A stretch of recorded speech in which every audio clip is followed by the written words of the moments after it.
Хакасияның жазыларында мал азығы пилетелші. Хырыжылар путоқсты наңмырдан плаза тарта итчелер. Болғыны айыз күн толдырызынан тұзылынылшы. Эде асқы сайманды путоқсты пүржүс шибірге кресен фермер хоне пис ал хоне перегізе апыршы. Бұкынге 7,000 гектар жерді отсағып барған.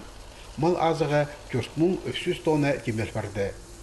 Хончық тасты пайманды өдек бар жоқ күз мал азығын пилетиріне тастылшы.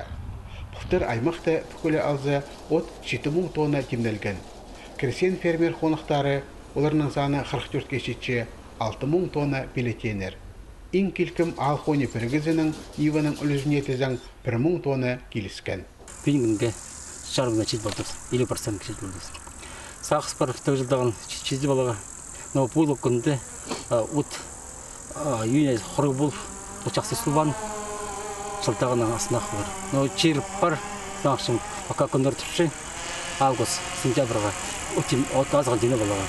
Ирткен жылды таштыптағылар отты 1 гектардан ортымықты шибірге центнер алғанар. Пүл керек салы уен, 15 центнер сықпарша. Аға қозы 9 түзімі наңбырлы күндердің балғалыстығы. Потусқа кресен фермер қонықтары 3,000 тонна от темнеп салдылар. Нива ал хоне перегізі 600. Пөгін қостыры тізің 1,000 тонна керек. Амды Нивадағылар сенаш темнепшілер. Оларға маларын тосқынның қыстат парабдарға 6,500 тонна керек болар.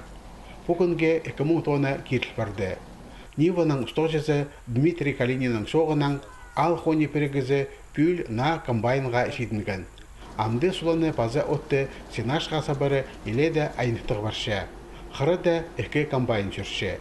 Ташты паймандағы ингелкім ал хоне перегізі үн күсті мал өскіреріне саршы. Бұғдай көтші паза сулы прай мал азағына баршы. Тоңыз тағылар 1,000 гектарды тарылылған.